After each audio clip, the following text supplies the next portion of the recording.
What? I would like to consider myself a person who can tolerate a lot of things, and I try to mingle to those around me. But even then, I have to snap. I can't stand it when people don't mind their own businesses. Haven't you heard the term, leave me alone? I bet you did, because it went in one ear and out the other. Look, we know you want to see how we are, but there's a fine line between being concerned and crossing our boundaries. When we say something is private, then please, respect. Don't just go crossing over it like some frickin' idiot. We always prefer to have our privacy, as it gives us peace of mind with the noise around us. So if you can't do yourselves the favor of leaving us alone, then get the hell away from us. Despite that, there are people that really know how to keep their distance and respect others' privacy.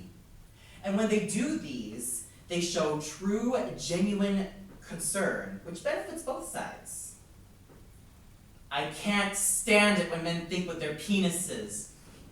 You have a thing up there that's called a brain, so do use that instead of your thing down there.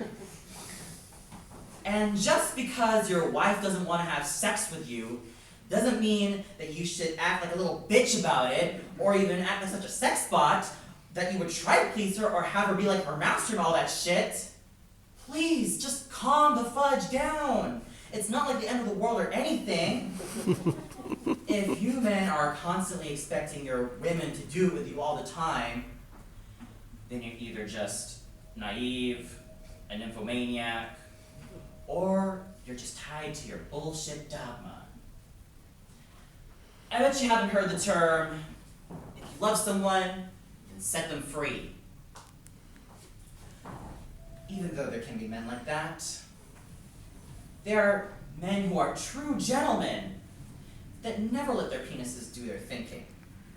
They are guided by true human understanding of what their wives truly want in their lives. I deeply abhor cowardice. It makes people weak, overly dependent, and like pieces of shit.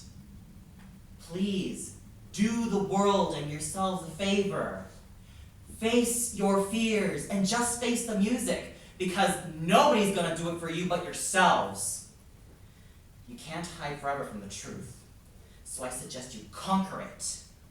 Don't veil your asses. Take responsibility for yourselves.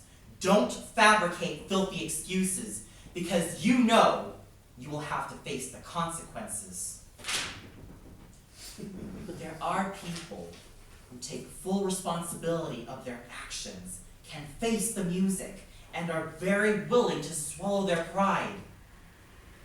Courage can always make a difference in one's life. All you have to do is take a chance and hold on to faith. I hate condescension, as in looking down on others, whether it's belittling, guilt-tripping, or just making others feel bad about themselves.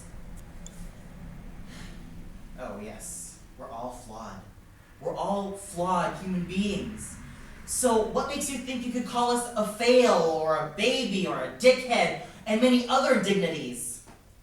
You may think you're making yourselves look high and mighty, but I can see that deep down, you are just sad, lost little souls who try to find their ways in life because it's a way to defend themselves, or just even finding yourselves. You poor little sad saps, bastards, assholes, bitches, and whores. And speaking of whores, I can't stand whores of any type. You know the ones. The attention whores, the whores who use people not only for their kindness but also for their money, the whores who can't even keep their complaining mouths shut for one moment, and the robber whores. I won't emphasize further, but I'm sure that these are people that we would love to see away from our lives because of their greed, their selfishness, and their overall crummy attitude. I have no kind words for anyone who is a spoiled brat. I'm sure in our experiences, we have dealt with individuals who say that we smell bad even if we take a shower every morning. We have dealt with kids who keep on wanting and wanting and wanting, whether it's a human-sized teddy bear or souvenir or even something else.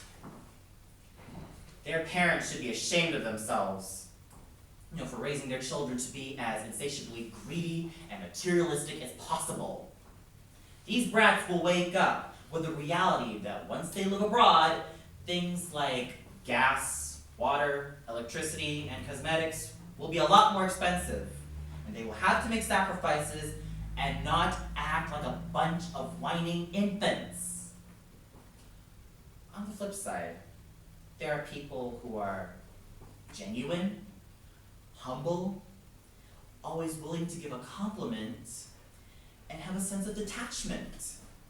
One can tell that children have been raised well by their parents and make them understand that they can't always get what they want until they earn it. There are people who do make sacrifices for the better of themselves and for the better of this world. I loathe animal cruelty. No duh, it's self-explanatory. But there are people who are in charge of sanctuaries and organizations that deeply care for our beastly friends. I suck, spit, shit, and piss on ignorance and homophobia. Oh yes, we can all love anybody regardless of any gender, so what's wrong with that? And I'm certain we prefer to have a lot more culture, learn more languages, be exposed to more literature, opera, ballet, musicals, anime, animation in general, indie rock music, metal music, comics, film, conspiracies, UFOs, world events, and theater, and many other fascinating facets than just deal with idle chit-chat. Despite that, there are people who are open-minded, see beauty in new experiences, and are easily interested in facets outside their comfort zone. We need more people like them in our lives, as they really know how to shape lives, break boundaries, and are always willing to give great ideas to this world. In conclusion, there is no doubt that this world is full of mounds and mounds of shit no matter where you go. However, we always have to remember that if we stay open-minded, genuine, true to ourselves and to others, and be as decent as human beings as we can be, then we can make this world a better place to live in. Thank you.